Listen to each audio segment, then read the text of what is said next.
Okay, Clay. So let's tackle the price gouging issue.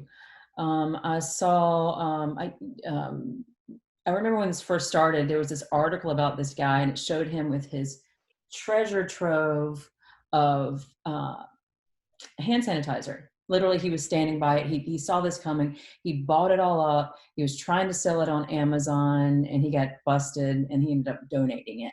But right now, what I'm seeing is an article recently about Amazon, having two bottles of sanitizer for like $150. So now we're starting to see some people kind of go after them for this.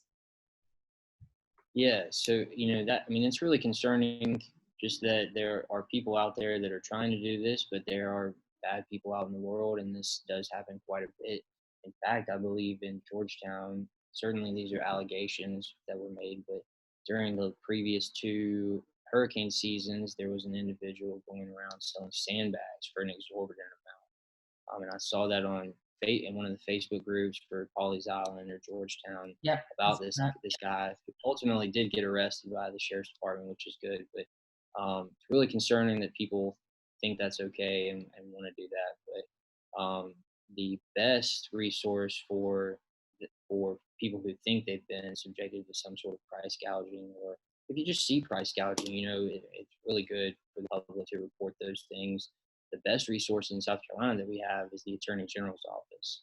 They have a team, a division that's kind of set up, especially around these emergency times, to look into those things, investigate them, and they will actually charge the individual or the business with a crime if they think they have sufficient evidence to do that. But yeah, if that's something that you think you've been subjected to and you haven't, or you've exhausted those resources, you've talked to the sheriff's department and the attorney general's office, certainly something that you could contact us about.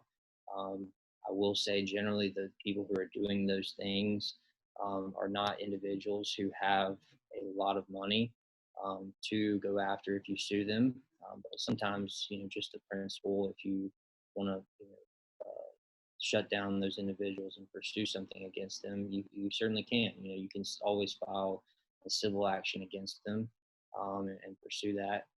But the only way to get them criminally charged is to go to one of the law enforcement agencies who handles those things. And that's certainly not us at the Hopkins Law Firm. I can't help you get somebody criminally charged. Although, we do know some individuals at the sheriff's department. I can't charge anyone with a crime. So that's why I would always encourage you to contact either the local sheriff's department for the county or the attorney general's office. And I think the attorney general's office actually has a website and a way to report those things online. So you don't have to call and wait, on hold for somebody. I think that you can go online and report it. And like I said, South Carolina Attorney General Wilson has been really good at investigating those things and charging people.